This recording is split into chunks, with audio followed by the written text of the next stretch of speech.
Ashes of Faith, a special boxed campaign between Kill Team Season 2 and 3 dropped. In it, two very unique teams were revealed, the Inquisitorial Agents with their ability to call on the other Imperial teams as allies, and the Chaos Cults, who are built on an idea familiar from many card games that I know as ramp, taking a single unit through stages of evolution, turning it from a meager being to a monstrous melee powerhouse. We'll be going over the cultists in this video, as my friend is currently working on getting his Inquisitorial Agents up to par for a narrative series we are planning. As not everyone got their hands on this rarity of a box, I'd like to bring the experience to all of you. As a quick side note, Kill Team as a game is constantly in a state of flux. Data slates seem to come out quarterly, and despite being new, the cultists did get a minor adjustment in the Q2 2023 data slate.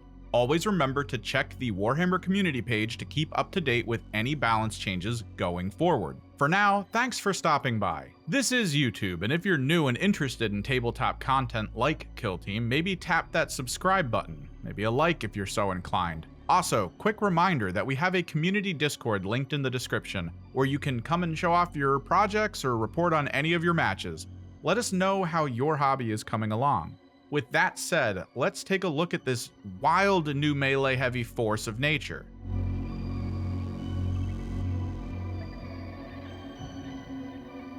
The Chaos Cult Team ability is pretty serious and comes in multiple parts, even within the two main topics. First up, mutation. Part 1 of this comes as a choice. When an operative is set for mutation, one of three things can occur. If the operative is a devotee, that unit can be upgraded to a mutant. If the operative is a mutant, it can become a torment. Alternatively, any unit within the Chaos Cult can choose to receive a D3+1 heal. This is important, as the team cannot upgrade to more than 5 mutants and 3 torments at one time. If by some miracle you have these before the end of the game, you can still choose to use the heal on any of them. For the sake of tracking agents, the operatives that transform aren't considered lost. They are the agents they were, but now they are just represented by a different state. That is important for tracking Tac-ops and missions. There are a couple methods of triggering mutation. 1. During the strategy phase, you can choose to use a special free strategic ploy that allows you to select an amount of Chaos Cultists equal to the turning point number to experience this effect. 1 for turning point 1, 2 for 2, and so on. The second path is to have a devotee, the first tier in this transformation, inflict damage in melee and survive. The third is to have the cult demagogue perform an action we'll go over that also triggers the effect. The old unit is removed and the new one takes its place as close to where it was, and it can be placed in engagement, so you won't break combat if you take the second path. The big thing here is that the new model wipes clean the damage slate and starts at its full wound amount, untouched. The second topic is the accursed gifts. These are provided to the mutants and torments and differ game to game. The first time a devotee becomes a mutant, you can pick from a list, and all mutants after gain the same benefit. Same thing occurs with the first torment, which will receive both the mutant and torment upgrade. The list consists of winged, ignoring all movement modifiers and ignoring the first 2 inches for climb, drop, or traverse. Fleet, which adds 1 inch to the operative's movement. Chitinous, that increases the save by 1. Horned, which allows operatives that charge to select 1 enemy in engagement range to suffer 1 mortal wound, or D3 if it triggers from a torment. Sinewed, which ignores any or all modifiers to the weapon skill of the operative's melee weapons. These weapons also gain the brutal special rule. Lastly, Barbed. The operative's melee weapon gains Reap 1. Reap 2 at torment level. These enhancements cannot be chosen more than once per battle, and aren't just limited to the transformations, as we'll go over in the Ploys. Based on these team abilities, it is clear both healing and enhancement are key to the overall strategy. And let's take a look at the Ploys that will be supporting this.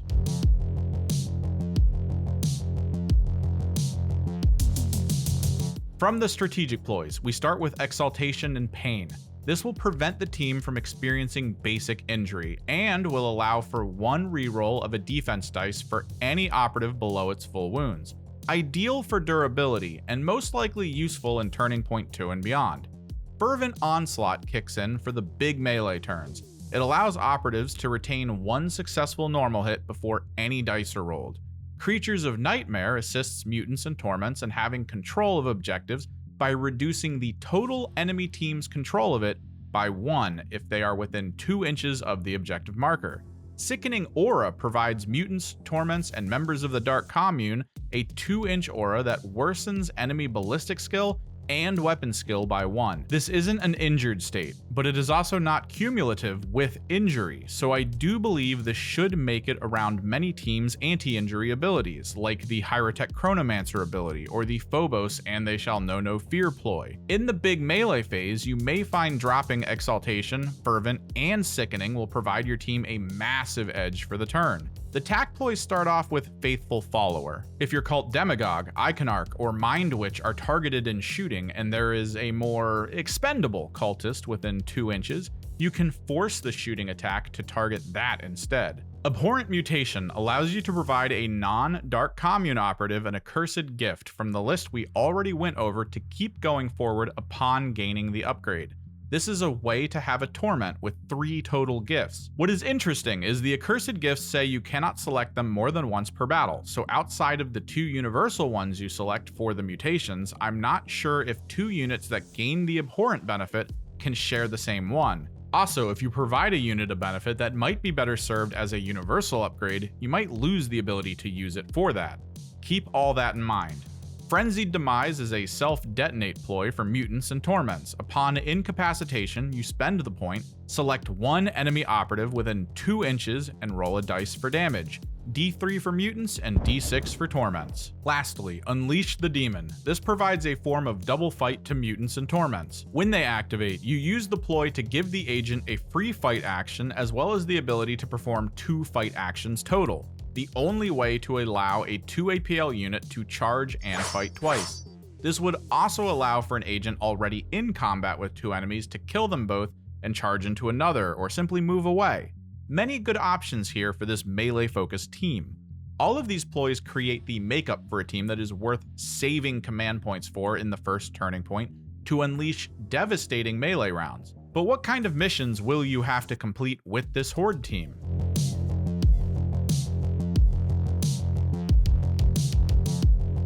Hyper-aggression from the cultists for these. For matched play, the cultists have access to infiltration as well as seek and destroy, both of which tie in well with their personal missions. Tear Through will have you needing to put your torment level units within 2 inches of the opponent's drop zone. This is an end of game mission and stays hidden until such time. This means you will need to be properly churning unit enhancements over the course of the game for operatives that are close to the opposite edge. It will probably be easier in long side setups, less distance to travel. Profane Defilement involves needing to place a Cult Demagogue, Iconarch, or Mind Witch within 3 inches of the center of the field for up to 2 turns. This feels very map restrictive. If there is a building in the middle with an open roof, it could be bad. Close quarters maps could also limit locations these units can be, weakening your ability to hold rooms. Be cautious with this one. Blood Offering is rough.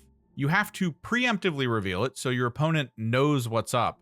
From that point forward, any enemy operative that dies within 2 inches of an objective marker becomes a token. You must then have a unit in control of that objective perform a 1 AP mission action to score on this.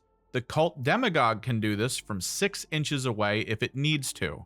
This has to be done on 2 separate objectives to finish. I imagine this mission will be avoided, as it feels like the highest confidence mission you could have, and it also has you expending action points on a low APL team. I feel like Tear Through will get the most use out of these. Your torments should already be working their way across the field, since they can't perform mission actions. So by the end of turn 4, it shouldn't be hard to have 2 of them near the enemy deployment zone. Profane Defilement can work well depending on map, as we stated. Getting a chunk of your leadership to the middle of the field to cause some havoc could be part of your plan anyway. Why not score some points on top of it? Now, let's take a look at the gear the cultists can use while trying to achieve these goals.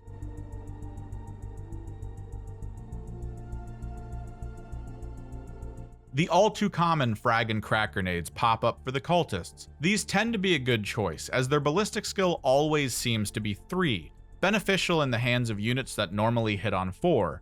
You will need to pay attention though. If you give this to a devotee that needs to upgrade itself, this item will be lost if it wasn't used. The more specific cultist items start with the trophy weapon. This is devotee only, and they will lose it when they enhance. You have to pick either its ranged or melee and add 1 to both the normal and critical damage profiles.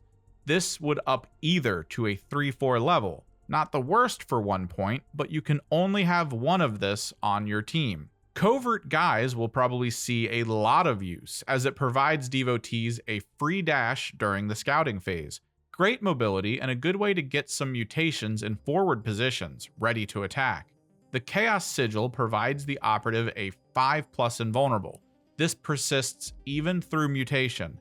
Vile Blessing can only be selected once, but it provides a unit with a once per battle ability to ignore all damage done by 1 attack dice. This can be huge, as a method of mutating your devotees requires a melee fight where it damages and survives. Against more skilled melee opponents, this can be a hard ask, but if you can fully negate a melee attack's damage, you might find it easier to parry a bunch and land 1 hit. Outside of Vile Blessing and possibly a grenade choice, Covert Guise will probably see some use, as repositioning units before the game starts tends to be a very powerful tool. Speaking of units,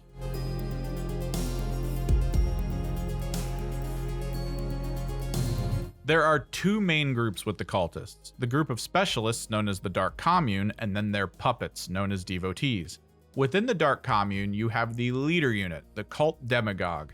Stats on par with the most basic of Imperial Guard, it does come with a few functions that are best performed from the shadows of concealment. The ability to mutate an operative visible to and within 6 inches of it.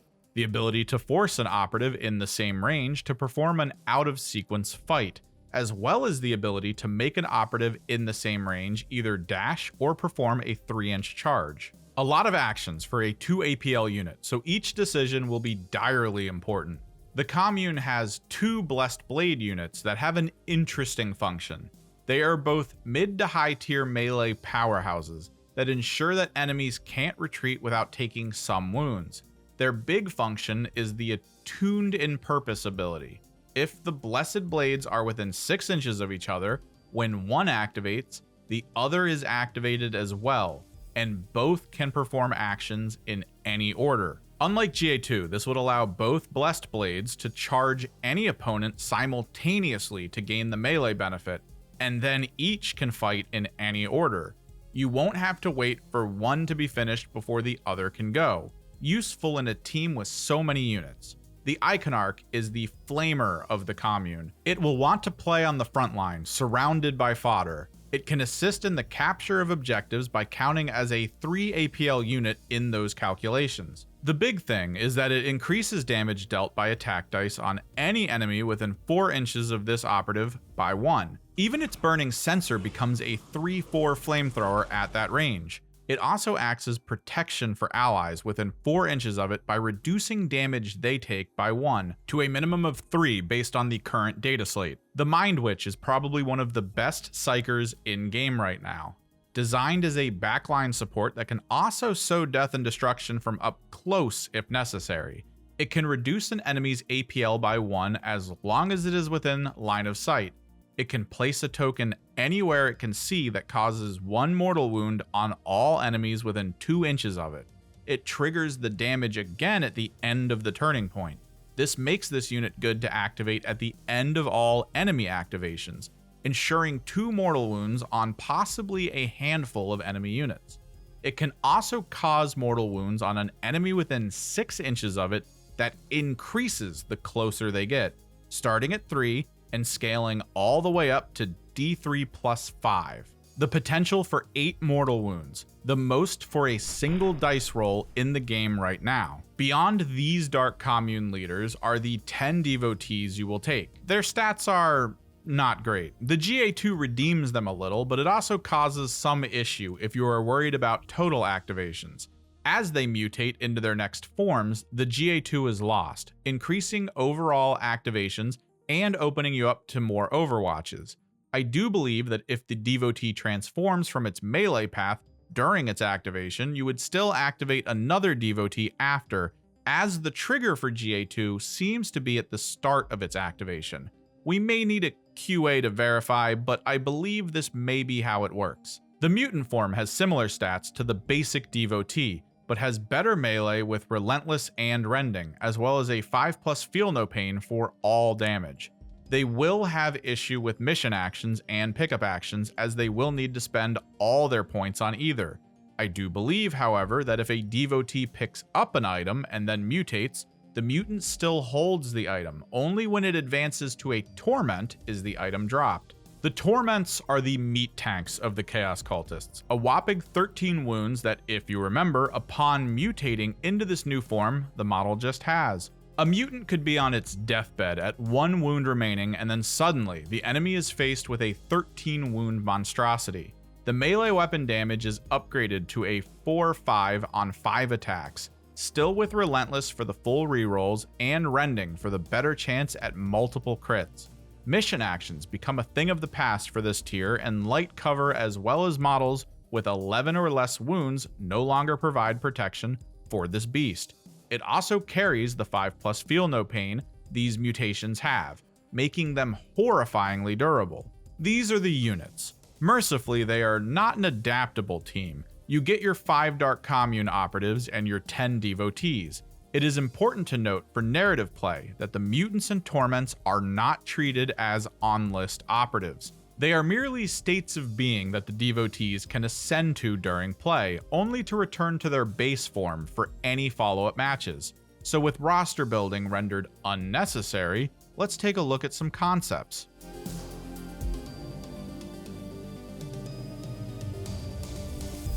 Most combos will be based on what you have access to per turn. Turn 1, you could have 1 mutant on the field in a forward position, due to the covert guise allowing the devotee it changed from to have had the free scouting phase dash. Remember though, you can't evolve this unit again for the turning point. I would highly suggest also using the recon scouting option on a demagogue near another devotee with a guise, allowing you to not only transform the second unit, but to also give it a free dash before it activates. This could easily set one unit up in a good charge position for later with all the added mobility. Turn 2 could see this unit becoming a torment and commencing the slaughter from an advanced concealed position. Even though this team will be very susceptible to blast weapons and frag grenades, if you plan on moving as a solid chunk due to a claustrophobic map, try your best to ensure that an Iconarch will be nearby for the damage reductions. Do not forget that mutation isn't just needed to make more mutants and torments, it can be used to heal. Not just the mutants and torments you already have, but the fellow Dark Commune members as well. This will be very useful in turn 3 and 4, where you will have many mutations that can occur in the strategy phase. When aiming to mutate a devotee from melee, always be sure that the second of the GA2 devotees that activate is able to get into melee alongside the first and use that one to attack. It may be best to move these units around in relative pairs during the melee heavy phases for this purpose. This would allow the first to activate to perform mission actions with its spare action point. You'll be needing those. Weirdly, even with the unique ramp mechanic, this is a team that is very straightforward. Key differences in play will come from matchups adjusting which accursed gifts you would take, for the most part. I highly suggest considering saving up your command points for the first and maybe second turn, if possible, to unleash a devastatingly good melee round later on. Teams like these seem built to have that one good round that will establish their dominance on the field. And if you are going up against these units, I implore you, if you are going to attack something, make sure it's dead. Don't rely on leaving things in an injured state and moving on. It will be too risky with a healing and evolving team like this. Thanks for watching. Hopefully you learned something about this nefarious force that has entered the kill zone. Despite their squishiness, their potential to stubbornly continue their offensive will most likely put them among one of the more difficult teams to handle. We'll have to see how QA and data slates pan out for them down the road. Have you played the Cultists yet? Figured out any fun concepts or matchups with them? Let everyone know in the comments below. Again, my friend is piecing together the inquisitorial agents so we can actually record a series for the Ashes of Faith narrative campaign. Hopefully, we can start working on that soon. And remember, the community Discord is linked below if you would like to join up with us and talk strategy, check out lists, or go over rules and ideas. As always, likes for the like god and subscribes for the subscribe throne. I am Kimmerix, and I'll see you all in the next one.